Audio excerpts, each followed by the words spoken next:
কোরআন শরীফ হাতে নিয়ে শপথ করলে কি শপথ হবে? আমাদের দেশে অনেকে কোরআন ছুঁয়ে শপথ করি আমরা, না? কোরআনে হাত রেখে কসম করি।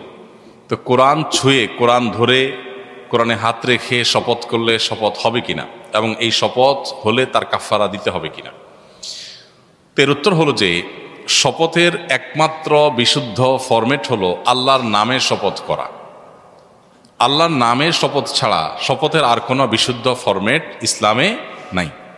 নবী করিম সাল্লাল্লাহু আলাইহি ওয়াসাল্লাম বলেছেন, মান আরাদা আন ইয়াহলিফা ফালইয়াহলিফ বিল্লাহি আও লিয়াসমুত। যে শপথ করতে চায় সে আল্লাহর নামে শপথ করবে, আর না হয় সে চুপ থাকবে, অন্য কারোর নামে শপথ করতে পারবে না। তো এই জন্য আল্লাহর নামে আমাদেরকে শপথ করতে হবে।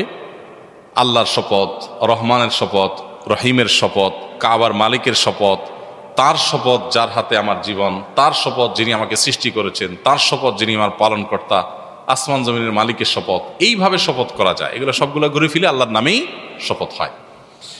এছাড়া আমাদের দেশে অনেকে দেশের মাটি ছুঁয়ে, সন্তানের মাথা ছুঁয়ে, দোকানদার ক্যাশ বাক্স ছুঁয়ে, গাড়ির চালক তার স্টিয়ারিং হুইলটা ছুঁয়ে, অনেকে নিজের মাথা ছুঁয়ে, মায়ের মাথা ছুঁয়ে, এরকম বিভিন্ন ছোঁয়াছুঁয়ি করে শপথের অনেক কসরত আমাদের সমাজে হয়। এগুলোর একটাও শপথ বিশুদ্ধ শপথ না। কোরআন হাদিস বর্ণিত যে শপথ তার আওতা এর একটাও পড়ে না। এগুলো একটা শপথ হবে না। কথা কি বুঝাতে পারছি? কিন্তু কোরআন ছুঁয়ে যে শপথ, এই শপথটা বিশুদ্ধ না হলেও অনেক উলামায়ে কেরামের মতে এই শপথটা করলে কেউ সেটা রক্ষা করতে হবে, অন্যথায় কাফারা দিতে হবে। কিন্তু এই পদ্ধতিটা সঠিক না।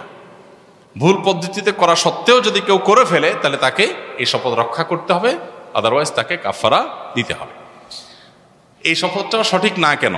কারণ নবী করিম সাল্লাল্লাহু আলাইহি সাল্লাম, সাহাবা একরাম তাদের যুগে চামড়ায়, চাড়ায় যেখানেই কোরআন লেখা ছিল এরকম কোনো কিছু স্পর্শ করে তারা শপথ করেছেন, ধরে ছুঁয়ে শপথ করেছেন, এরকম কোনো নজির কোরআন হাদিসে পাওয়া যায় না। এজন্য এরকম ধরে শপথ করা কোনো বই, কোরআনের আয়াত, শপথ ছুঁয়ে শপথ করা, ধরে শপথ করা, এরকম কোনো নজির ইসলামে নাই, কোরআন হাদিসে নাই। বিধায় এটা কোনো সঠিক শুদ্ধ শপথ না। আল্লাহর কালাম এটা আল্লাহর সিফত, অতএব সেটার শপথ হতে পারে। মূলত আমাদের দেশে যারা কোরআন ছুঁয়ে শপথ করেন অনেকে হয়তো আল্লাহর কালামের শপথ করছেন, সেটাই তিনি বুঝাচ্ছেন। বাকি পরিভাষাটা হলো যে ওটা ছুঁয়ে শপথ করা। যদি এই পরিভাষা সুন্নাহর খেলাফ পরিভাষা হওয়ার কারণে এটা অশুদ্ধ শপথ, এভাবে আমরা শপথ করব না। তথাপি যদি কেউ করে ফেলে, যেহেতু এটাকে ঘুরিয়ে ফিরিয়ে শপথের ক্রাইটেরিয়ায় ফেলা যায়, অর্থাৎ আমাদের পরিভাষা এটাকে আল্লাহর কালামের শপথ, আল্লাহর সিফাতের শপথ হিসাবে গণ্য করা হয়। আর শপথ এ সম্পর্কে দুররে মুখতার, ফতোয়া শামী সহ বিভিন্ন ফতোয়ার কিতাবগুলোতে উল্লেখ আছে যে এটা ওরফ বা সামাজিক রীতি নির্ভরশীল একটি বিষয়। অর্থাৎ কোনো সমাজে শপথের কোনো রীতি যদি প্রচলিত হয় সেটাকে শপথ হিসাবে সাধারণত গণ্য করা হবে যদি শপথের ক্রাইটেরিয়া কোনোভাবে সেটা পড়ে, ব্যাখ্যা করেও পড়ে। অতএব আল্লাহর কালাম, এই কোরআন, এটা ছুঁয়ে শপথ করা মানে আল্লাহর কালামের শপথ করা, সেই ব্যাখ্যা করা যায়। সেই জায়গা থেকে যদি কেউ এরকম করে ফেলে তাকে ওই শপথ রক্ষা করতে হবে, না হলে কাফারা দিতে হবে। কাফারা কি? 10 জন মিসকিনকে শপথ যদি ভঙ্গ করেন আপনি, তাহলে কাফারা হলো আপনি ভবিষ্যতে কোনো কাজ করবেন বলছেন শপথ করে, আল্লাহর কসম এটা করবো, কিন্তু করলেন না, তাহলে আপনাকে 10 জন মিসকিনকে খাদ্য দিতে হবে। আর না হলে 10 জন মিসকিনকে, মানে একদিনের খাদ্য দিতে হবে 10 জন মিসকিনকে। আর নাহলে 10 জন মিসকিনকে মিনিমাম যে পোশাক না হলে নয় এরকম পোশাক দিতে হবে 10 জন মিসকিনকে। আর না হলে 3 দিন রোজা রাখতে হবে। তাহলে সেক্ষেত্রে শপথের কাফারা আদায় হবে। আর এ ধরনের শপথ, অর্থাৎ কোরআন ছুঁয়ে শপথ, এটা মূলত আমরা সাধারণত দেখি খ্রিস্টানদের মধ্যে, তারা বাইবেল ছুঁয়ে শপথ করে, অন্যান্য ধর্মাবলম্বীদের মধ্যে বিভিন্ন ধর্মগ্রন্থ। এটা যে বা যারাই চালুকটা করুক না কেন, এই ব্যাপারে নিশ্চিত যে এটা কোনো ইসলামের পদ্ধতি, শপথের পদ্ধতি না। বিধায় আমরা অ্যাভয়েড করব, আমরা মুখে শপথ করব। আমাদের দেশে সাধারণত মানে বিষয়টাকে ওয়েটফুল করার জন্য, বিষয়টাকে খুব বেশি গুরুত্ব বোঝানোর জন্য আমরা মুখে শপথ করলে মনে হয় যে না, শপথটা মনে হয় একটু আদা আদা আছে, এই জন্য কোরআন ছয়।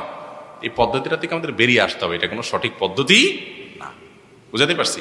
যদি এ বিষয়ে শেখ মোহাম্মদ সাল্লাহ মুনাজিদ হাফিজাহুল্লাহ, শেখ ইবনে উসাইমিন রহমতুল্লাহ আলাইহি, ওনাদের মত হলো যে কোরআন ছুঁয়ে শপথ করলেও কাফারা দিতে হবে না, কিন্তু দেওয়ার মতটাই নিরাপদ এবং আমার কাছে অধিকতর যুক্তিযুক্ত এবং বিশুদ্ধ মনে হয়।